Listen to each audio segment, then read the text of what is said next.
John Manson from MySeaRide.com will join us for that around 5:25 today here in the Fast Lane. But honesty is also the best policy when you're involved in an auto accident.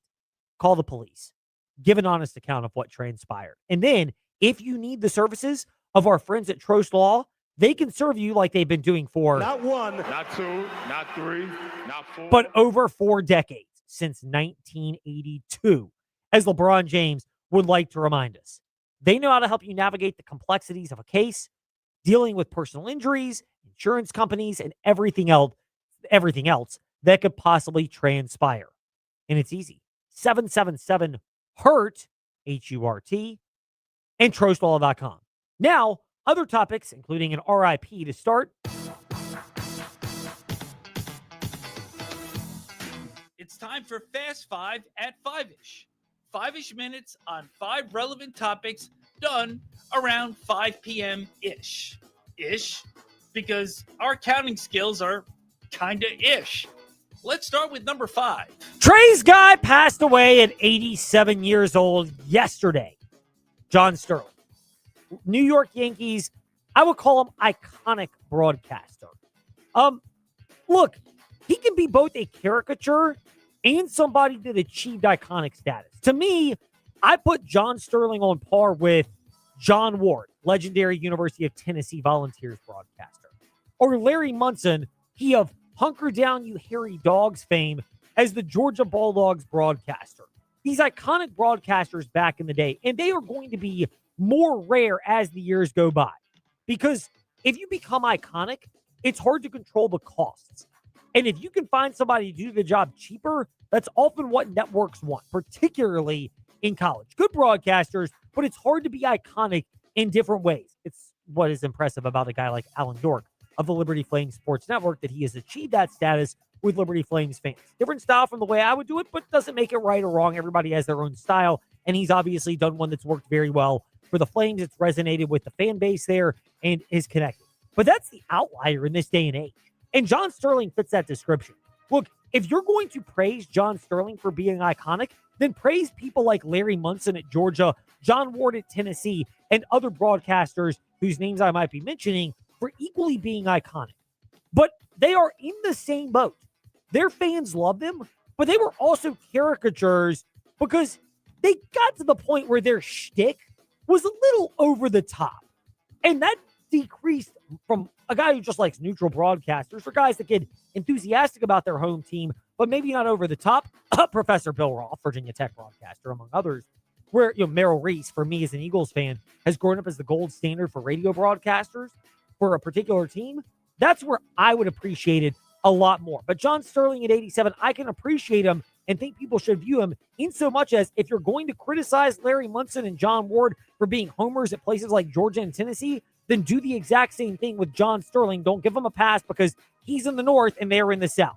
Likewise, if you're going to be a guy who makes fun of John Sterling, then you can make fun of Larry Munson and John Ward as well. To me, kind of the home run calls of John Sterling were a little over the top, and in his latter years, he often had depth perception problems, if you will. But that being said, he can still be remembered as one of the iconic broadcasters of all time. Meanwhile, number 4. Duke Harris transferring not from Wake Forest to Duke or to North Carolina, but from Wake Forest to the University of Tennessee. So this is noteworthy on a couple of levels. One, Wake Forest is going to be replacing a majority of their men's basketball roster. They are one of the programs that is really struggling when it comes to name, image, and likeness. I know they have a couple of wealthy benefactors, but they're not even ponying up for basketball, much less football. That's a really challenging job. Even for Jake Deckard in football, much less Steve Forbes in basketball. It's one of those where, on the one hand, you can sit there and go, how come every year Wake Forest seems to struggle to make it down the stretch into the NCAA tournament? On the other hand, if you ever get to the point where there's relegation, schools like Wake, Boston College, which has been near the bottom of funding in basketball and football for the Big East, they weren't even a full rev share participant, among others, it's easy to see how some of the boutique schools from the ACC are the type of schools that if you're a Tech, a Virginia, a Carolina, a Miami, Florida State, Clemson, even big spenders that are nouveau riche like Louisville and SMU, why do we need feed them in if they are not even keeping their weight, meaning they're not fielding competitive rosters, meaning if we beat them, it doesn't do much for us. And there's really not an extra that we're able to gather from partnering with them.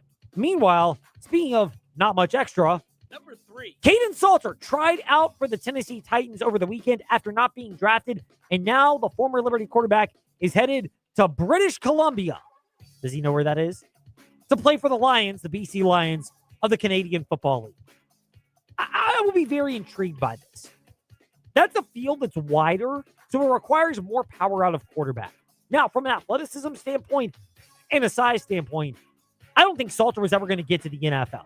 Like, just seeing well-built quarterbacks, Carson Beck at Miami, Cam Ward, who was the number 1 pick in the draft a few years ago, among the many others that have come through the ACC football media days, and seeing them in person, they looked like they were more filled out. Look, I got a couple of years of seeing Caden Salter up close and in person at Liberty and at their press conferences. They've had players that have come through Liberty that look like they could physically be filled out for the NFL, including former Flame and the U wide receiver, CJ Daniels. That guy looks NFL caliber.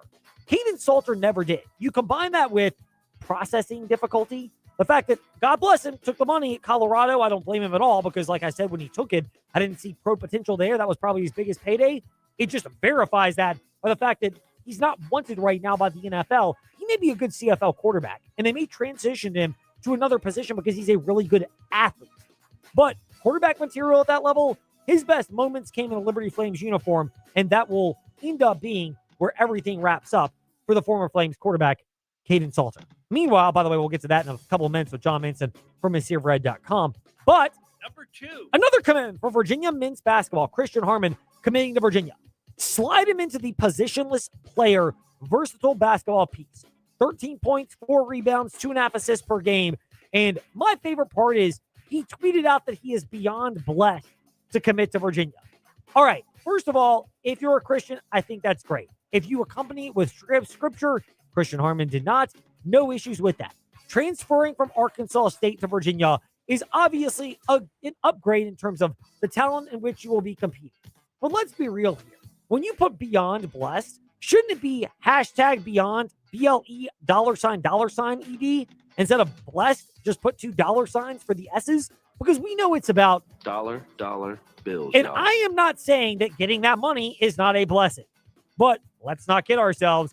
This decision is still monetarily motivated. Speaking of monetarily motivated, Number 1. this is a transformational gift relative to sport. Virginia Tech Wrestling, a $1 million gift for Tony Roby's program.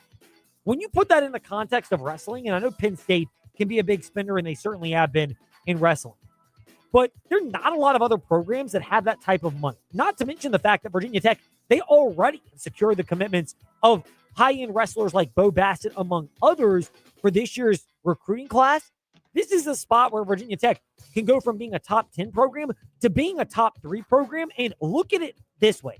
For wrestling, from top 10 to top 4 is kind of like women's basketball, where the top teams that were the 5th to 8th best got destroyed in the Elite 8 by the teams that all made the Final Four. The gulfs are that wide. And in wrestling, this can help bridge that. Yeah, and Ed is underselling Bo Bassett. Bo Bassett is essentially the Arch Manning of college wrestling, but like he's already proven it at a national scale where he's basically one win away from representing Team USA at the World Trials. He will represent him at least at the under 20 World Championships.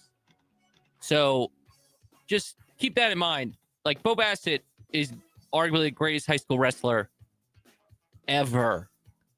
And that's like not an understatement. No, he is a high-end wrestler, and you have provided much more context and are more well-versed in that sport. And, of course, I'm sure you'll have more on this news Thursday in the morning warm-up with whoever you're going to get from TechSideline.com, Andy Bitter, Chris Coleman, or David Cunningham. And we look forward to that chat from 7 to 8 a.m. But for Virginia Tech, I mean, I put it on par with Alexis Ohanian and the gift that he infused for Virginia women's basketball and continues to supply as a commitment. It's a base, it can be a launch pad, and it shows that Virginia Tech is stepping up. And the biggest picture part for Virginia Tech is you have this type of gift. You know what's being invested in football and other sports. They're trying to assert themselves that whenever a Super League comes in the next 5 years, which it will come at some point, that they're not in the Wake Forest camp where you're going, how can you fund these programs? They're in the camp of, hey, we're pumping resources in, pay attention to us, give us a home. Meanwhile, when we return here in the Fast Lane, speaking of a home, John Manson always has a home at the Fast Lane. And you always have a home at ACFRed.com for the great insight that he will share with us next in the Fast Lane on the VTRN Sports app. And ask that smart speaker, open VTRN Sports. Get more on the Sheeler Motor Mile, your trusted dealer serving Southwest Virginia and surrounding areas for over 50 years. With more selection, more value, and more finance options. Plus, your trade is worth more. Shop local and save more with straightforward pricing, plus exceptional service and selection. Your search ends at the Motor Mile. Choose from over 900 quality pre-owned vehicles, plus a massive selection of new car brands in Southwest Virginia. Honda, Hyundai, Toyota, Subaru, Kia, Chevrolet, Mitsubishi, Chrysler, Dodge, Jeep, Ram, and now Buick. Plus, the used car superstore. 12 new car brands, 900 used vehicles, one amazing buying experience. Volume selling means volume pricing, and we've got more than any other dealer in the area. The Sheeler Motor Mile delivers choices. Here's the difference. Sheeler owns the finance company and makes getting approved for credit simple and easy on the Motor Mile. Flexible financing options for every budget to get you on the road fast. Get more on the Sheeler Motor Mile with a certified friendly staff and no games, no gimmicks. The Sheeler Motor Mile, now in Christiansburg, Radford, and Pulaski. Call 866-SHEELER1. Always open at Sheeler.com. The clock is ticking. Time is running out for Virginia citizens to purchase modern sporting rifles and magazines from Big Boys Guns. Beat the July 1st deadline.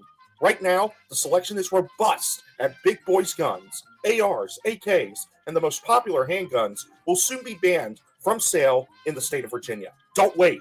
Visit Big Boys Guns before the inventory is gone and not allowed to return. Shop 24/7 at BigBoysGuns.com and in store on Route 460 in Blue Ridge. Midday hunger hitting you hard? Swing by Makadoos for our $8.95 weekday lunch specials. Whether you're craving a classic crunch or something fresh, we've got you covered.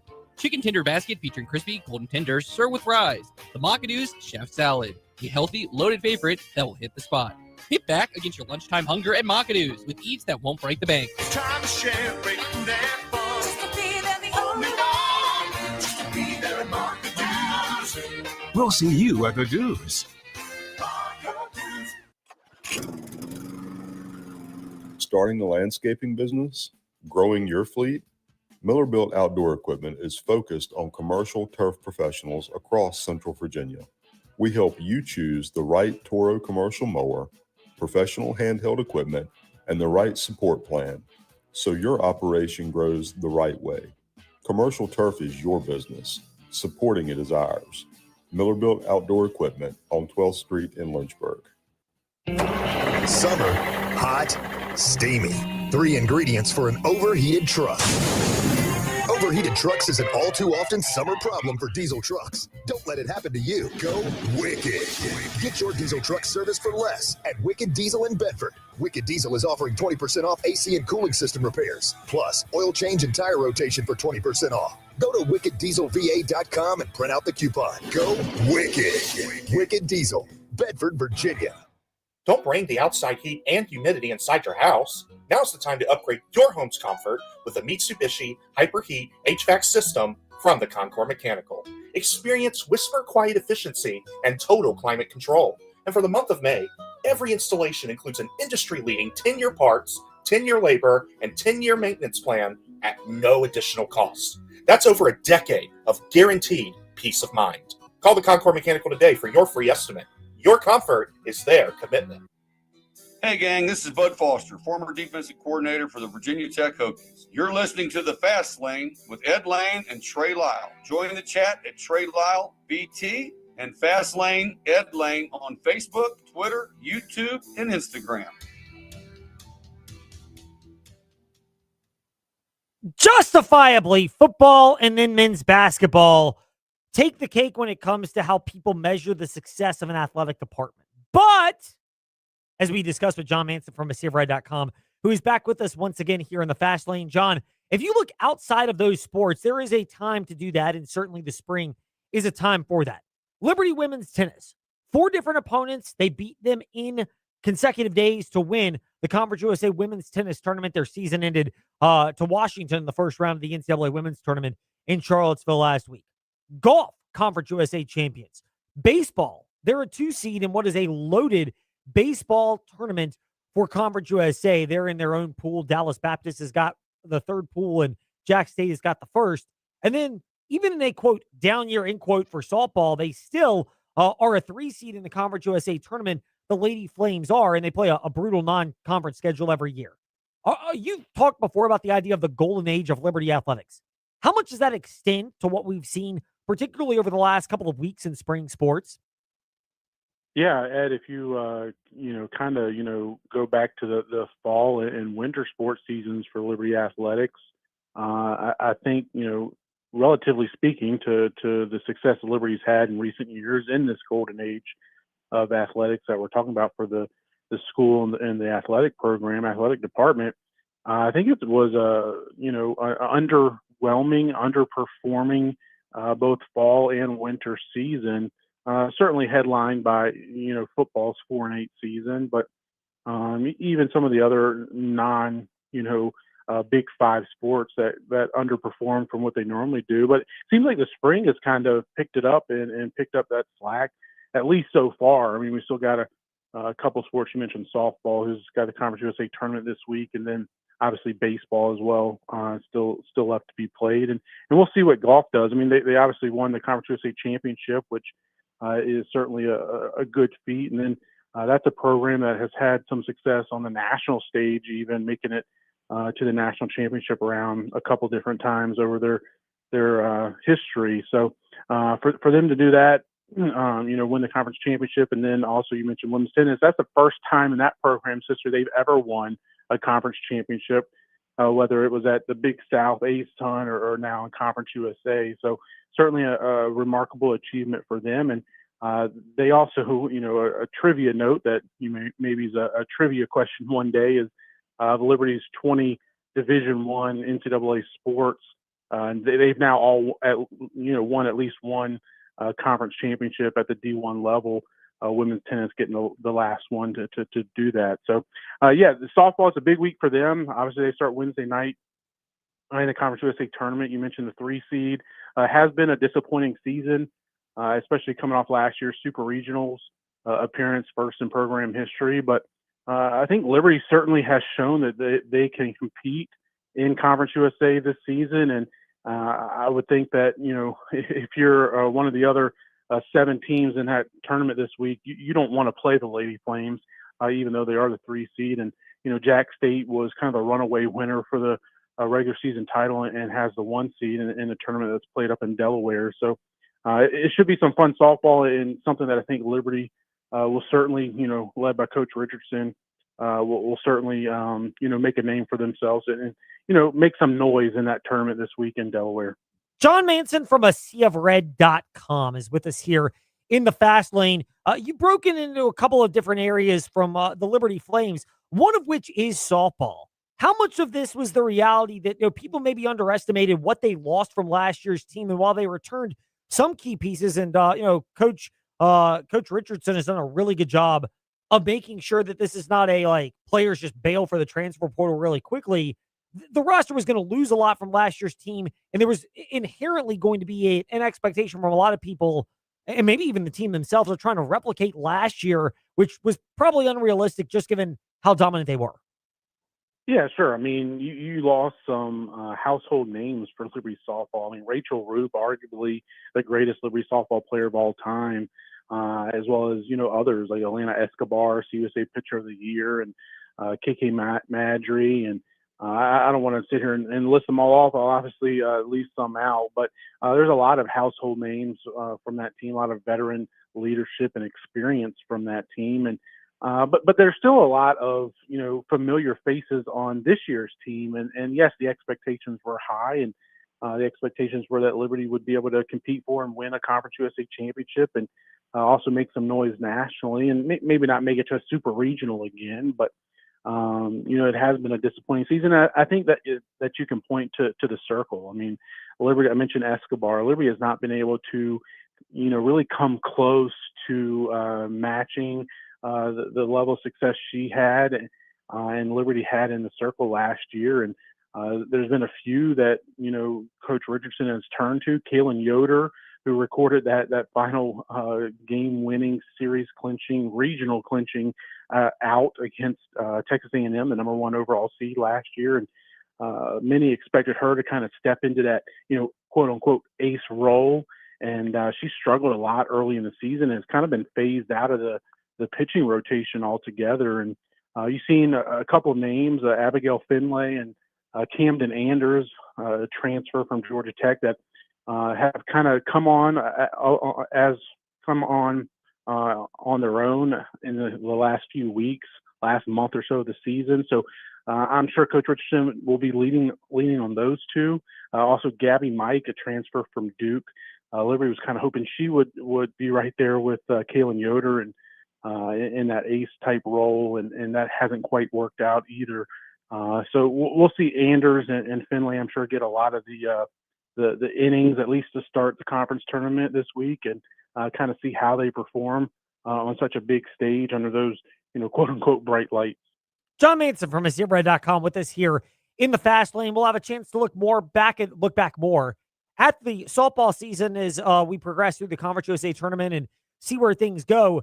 Is it safe to say that in prior years, they have performed well enough out of conference and very well in conference to have the luxury of, not having to win and in? This is a different year. I mean, they enter the Conference USA softball tournament with a 26-27 overall record, and they're the 3 seed because they've really gotten better as the season's gone along. But this is a winning year in the NCAA tournament path, being the only one for softball, right?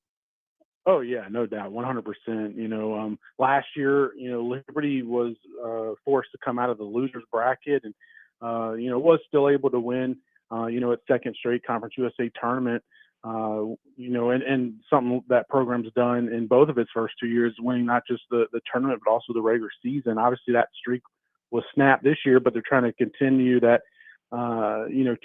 2-year conference tournament championship streak and take it to a third year with a three-peat. But yeah, I mean, even if Liberty lost last year, they would have been safely in the NCAA tournament into regional play. But this year, it's win or go home. If you're not getting those rings for your performance this week and hoisting the trophy this weekend, like I mentioned up in Delaware, then your season comes to an end. And it's really a week that, as disappointing as the season has been, as up and down as the season has been, obviously the overall record entering the tournament this week with a losing record, it's one of those things that certainly is disappointing and wasn't expected. But if you're able to win the tournament this week, I think you can put a lot of that stuff in your rear view and look back on this season as a successful one. And it's one, Conference USA came out with their all-conference awards. Liberty had 2 players on the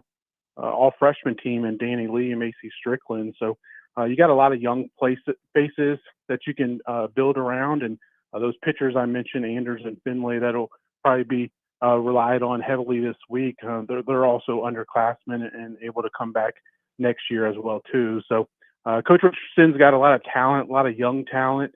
And as we've learned from Coach Richardson, I don't think any of us, that follow this Liberty softball program expect, this to be a continued downward trend. I think it'd be more a blip on the radar, but you could certainly make that blip on the radar not look quite so negative with a conference championship win this week.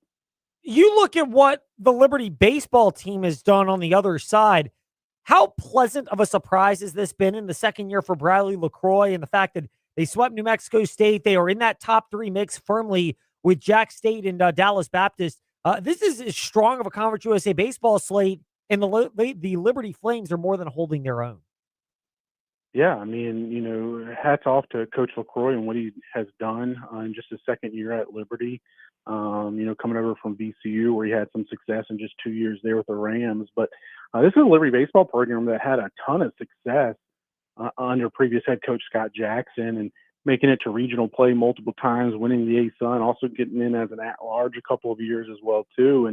And that kind of fell off. The program tailed off a little bit there, the end of Coach Jackson's tenure before he left and went to North Carolina as assistant coach. And last year, again, it was a rebuilding year, and can't fault Coach LaCroix too much for what happened last year, first year in the program, and he came in so late in the process after, having to basically build out an entire roster in such a short amount of time. But this year, Liberty, I mean, their RPI last check earlier this week was number 26. You would certainly think they're in really good shape to get into the like regional play, whether that's as an at-large or, I wouldn't sleep on this team making a run here the last couple of weeks, potentially even winning the regular season. They're currently in second place, 2 games behind Jacksonville State. But, if Liberty can stay hot, stay in the flames as they have been here the last month or 6 weeks or so of the season, then, they could push Jack State for that regular season title. But more important than that is the Conference USA tournament, and, being able to win a championship there and securing your spot in the NCAA tournament field. So, but sitting here today, May 5th, Liberty certainly feels good about their at-large possibilities if it came to that. But you've got to obviously finish out these last 2 weeks of the regular season, playing good baseball, because, some of the teams that Liberty plays, it doesn't give you a great chance to move up in the RPI. You can only see yourself move down, especially that regular season finale series against Middle Tennessee, where it's kind of similar to the Delaware series a week or 2 ago, where just playing those games, you're going to go down a little bit in the RPI. You certainly can't stand to drop multiple games.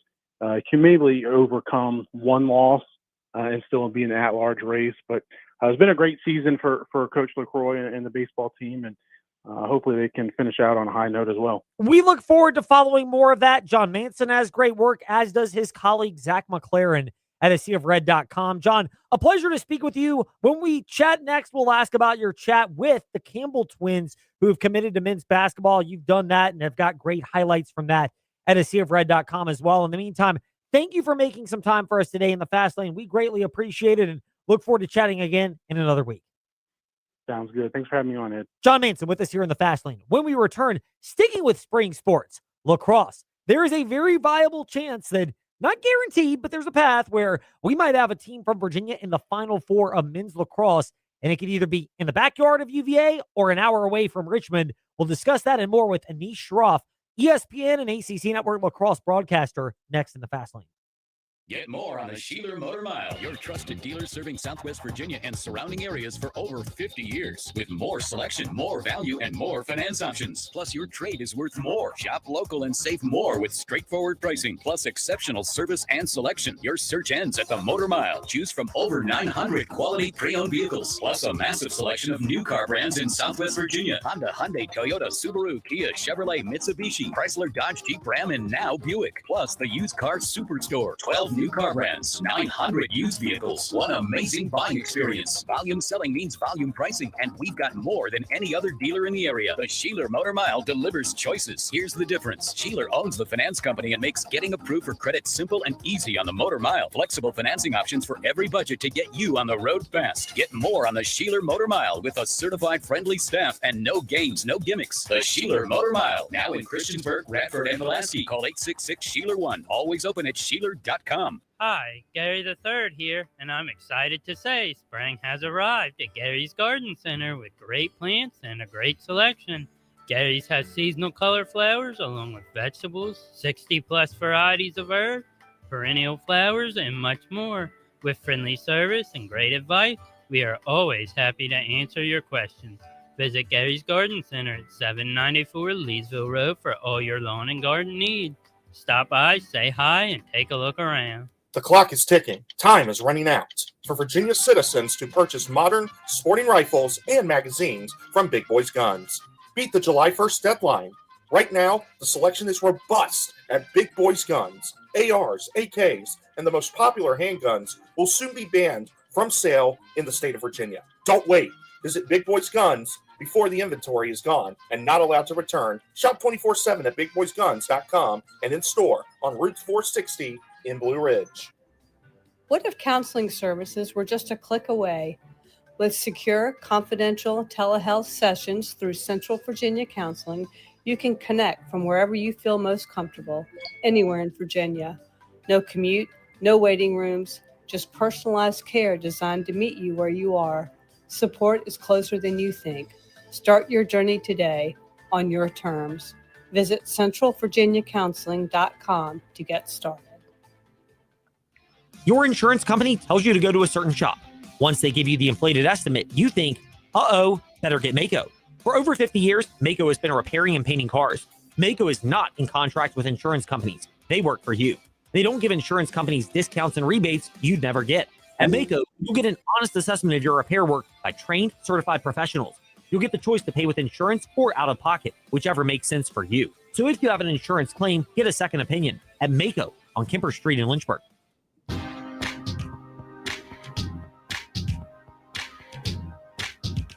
Step into the fast lane 24/7 at Trey Lyle VT and Fast Lane Ed Lane on Facebook, Twitter, Instagram, YouTube, and wherever you listen to podcasts.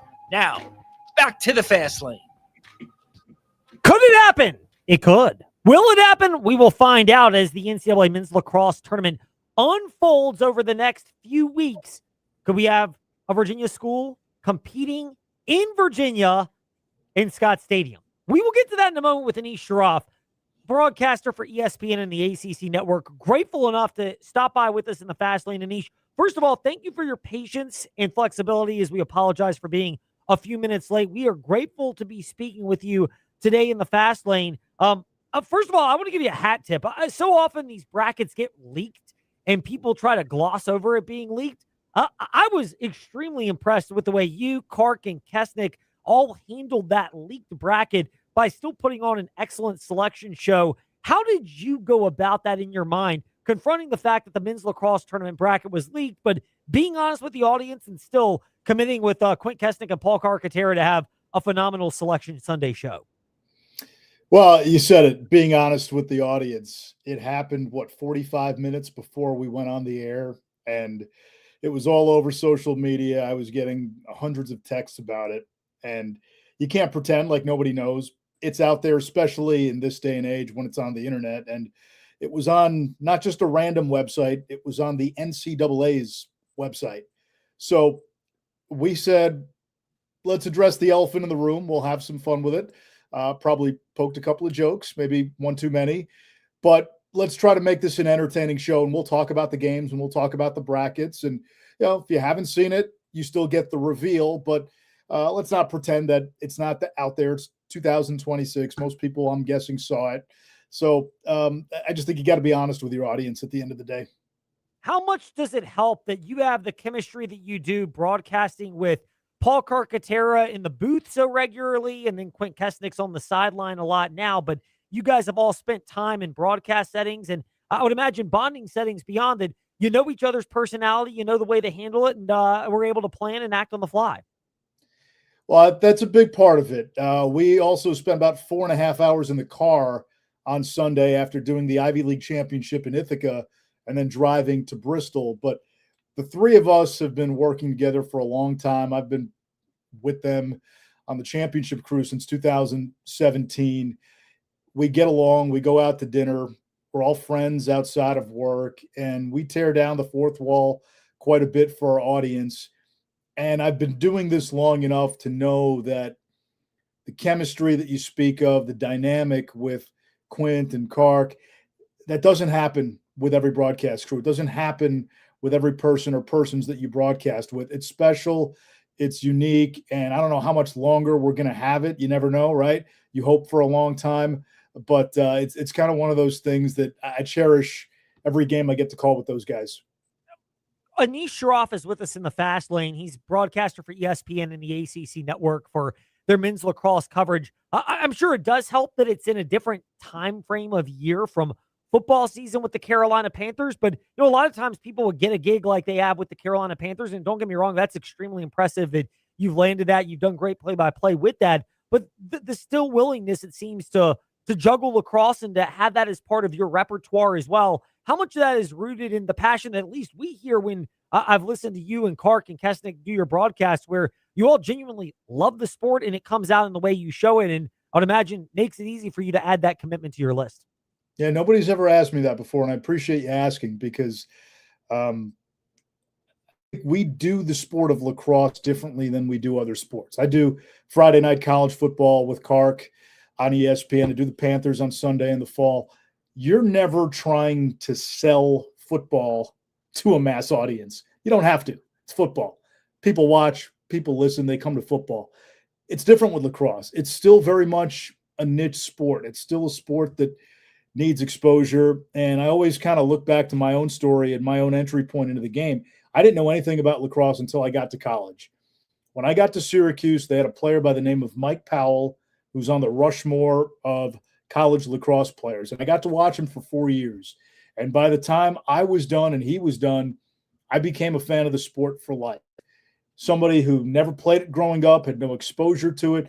And so I always thought, man, if you can bring this to other people and just show them not the off-field headlines, which tend to get the most traction, but show the product and the stars and the creativity and the imaginative freedom that you see on the field, I do think it's a sport people can gravitate to. But the issue lacrosse has run into so many times is that when it does go mainstream, it seems to be for all the wrong reasons. So, yes, there's I think a point of pride in it. Hey, I've been in this space for a long time. I'd like to stay in it as long as I can. And you kind of want to try to help grow the sport. You want to try to give people an entry point the same way that you had.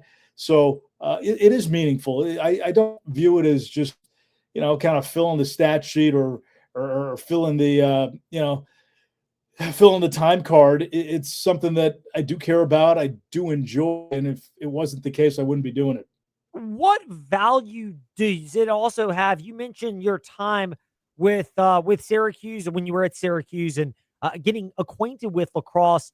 But, and this is not to disparage, again, college football. It's a transient nature. It operates in a different business level.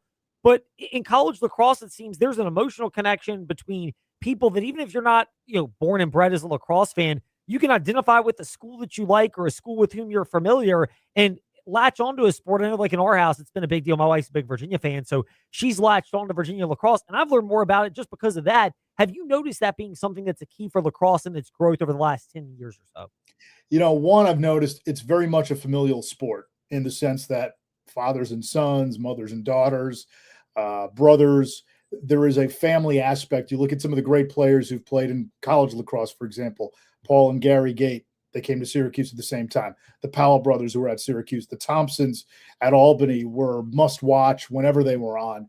So there's that aspect for it. People latch on to stars. They latch on to their alma mater.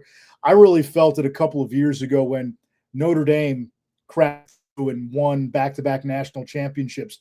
The amount of Notre Dame fans who became Notre Dame lacrosse fans, it seemed that number was exponential. And now when Notre Dame is on, especially their home games, the football team is on the field, on the sideline, cheering, hooting, and hollering. Part of that, they've got a couple of players who have crossed over from football to lacrosse and vice versa. But it's become this communal aspect within the university community there. And I think you're starting to see that at other schools. So, yeah, I do think there's a lot of truth in that. But I also think when you watch a special player, a star, a CJ Kirst, a Lyle Thompson, a Kyle Harrison, Mike Powell, Paul Rabel, I do think the gravity of those players also helps to sell the game and bring new fans in. Anish Shroff giving us kind of an overview on the sport of lacrosse here in the Fast Lane. We will also ask this, Anish, because you went to Syracuse. You're quite familiar with ACC men's lacrosse, but you, Paul Carcaterra, and Quint Kesnick were all at the Ivy League Lacrosse Championship featuring Cornell, the defending champions from last year, Princeton, the #1 overall seed in this year's tournament. Is the Ivy League better than the ACC in lacrosse now, or is it just more top-heavy, kind of use a football analogy? The SEC may be deeper in college football, but the Big Ten has got the top-heavy teams. Is lacrosse the same way when you compare the Ivy and the ACC? Usually it's the ACC, the Ivy, and the Big Ten. Those are your three top leagues. Those are the three power conferences, if you will, in the sport. This year, the ACC was the strongest top to bottom. They had all 5 teams that play lacrosse. All 5 got into the tournament. The Ivy had 3. Princeton, arguably the best team in the country. They're the #1 seed, and deservingly so. Cornell, defending champions. still very much a threat to make a run. And then Yale is this young and hungry team. Big Ten had a bit of a down year. Most years, I would say it's probably ACC 1 and then Ivy and Big Ten battling it out for that second spot. But what was impressive about the Ivy more than anything, the way that league bounced back after COVID. Think about it. 2020, the season was canceled for everybody. 2021, everybody else played lacrosse except the Ivy League. The Ivy made the decision in 2021 not to play, even when everybody else kind of jumped back in post-COVID. And then in 2022, the Ivy's first full year back, you had, teams making a run. Cornell got all the way to the championship game that year, almost gave an all-time Maryland team a scare. If that game was another 3 minutes, maybe they pull that off. So I think Princeton got to the Final Four that year as well. Penn was in the tournament. Yale was in the tournament. So, they missed 2 entire seasons, and then they came back. It was like, whoa, credit to the coaches in that league. There's some really good ones, and there's some really good talented players in that league too. Anish Shroff, ACC Network and ESPN lacrosse broadcaster, stopping by with us here in the Fast Lane. 2024, Notre Dame was clearly the favorite. They were the deserved favorite and backed it up. And last year, Cornell kind of in the same boat, deserved and heavy favorites and back it up by winning championships. Do you see Princeton in the same vein this year, or is this a year where it's wide open, including a year where you might get any of those ACC schools that could really push for a chance to hoist the trophy in Charlottesville on Memorial Day? I would say Princeton probably a betting favorite, if you will, but there is no juggernaut this year. There's no Cornell 2025, Notre Dame 2024. There's no Maryland 2022. That team does not exist. I think once we get to the quarterfinals, we're going to look at the bracket and say, there's a chance 6 or 7, maybe even all 8 of these teams could be the last one standing. It's wide open. It is completely wide open. The one team that I do think is fascinating because they haven't been talked about much as they should have been talked about is Richmond.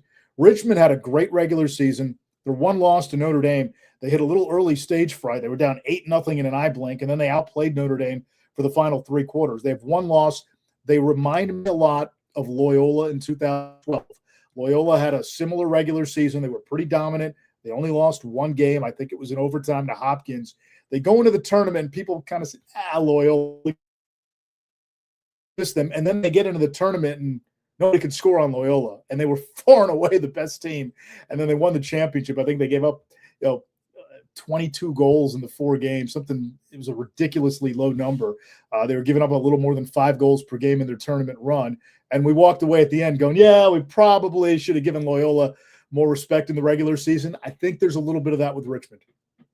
So that brings us to the question that our audience really wants your expertise on, Anish.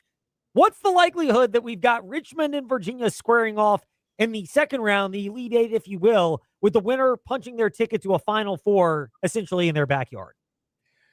Well, I'm bad at math, right? So I know it's not quite 50%, even though it seems like it should be. But Virginia and Richmond could very well meet in the quarterfinals, which would guarantee Charlottesville one local team. Richmond's an hour away. Virginia obviously plays its home games in Charlottesville.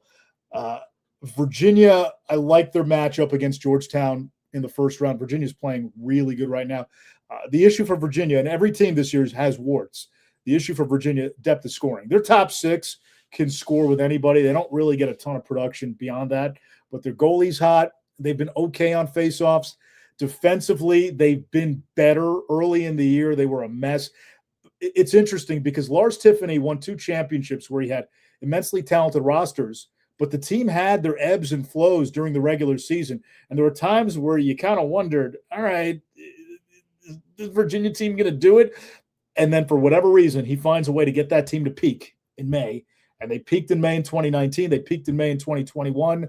They just won the ACC tournament, a team that probably in mid-March looked like it had no shot of making the NCAA tournament, and now they look like a bona fide championship contender. Richmond is one of the great success stories in the sport of lacrosse. A startup in 2014. Think about it, 2014. They've now been to 7 tournaments. They made it to a quarterfinal last year. They're hosting a playoff game for the first time. What impressed me so much about Richmond last year, I did their first round win at North Carolina. The amount of Richmond fans who drove to Chapel Hill or came down to Chapel Hill. And then in the quarters, they were loud, they were raucous, they brought the energy, they were tailgating early. So I think Richmond's got a chance to be an electric atmosphere. However, the team they play, Duke is very talented. And Duke has every chance to not just beat Richmond, but potentially win 2 games, potentially win more and get to championship weekend. It's a really tough first-round draw for a 4 seed because there's 2 dueling narratives with Duke. One, yes, their resume, they only had 1 real win. That was North Carolina. And you could say, should they have been in? Should they not have been in? That is a totally fair question, whether they belong in the field. The other narrative is, can they go and beat a couple teams? They absolutely can. It's not for a lack of talent. It's for the schedule that they played. So it's a dangerous first-round opponent for Richmond as a 4 seed, but they have so many returning pieces, Little John, Aiden O'Neal, all these guys back from last year when they got a taste, they got to the quarters. They gave Cornell an incredible game, almost beat Cornell last year in the quarters. This Richmond team is capable of winning a national championship. Gets us excited for the ACC teams and the Virginia teams because you have to include Richmond in there and what could transpire in a wide open NCAA men's lacrosse tournament. He'll be on the call for it, including championship weekend. Anish Shroff with us in the Fast Lane. Anish, thank you for your time in the Fast Lane. We are grateful that you stopped by, and we appreciate your joining us and your schedule flexibility for us. Appreciate you guys. Thanks for promoting the sport. Indeed. Anish Shroff with us here to wrap up the Fast Lane. W227BG Timberlake, WVGMA Millersburg, WMNA Gretna Danville Southside. Now on to Freddie and Harry on ESPN Radio, already in progress.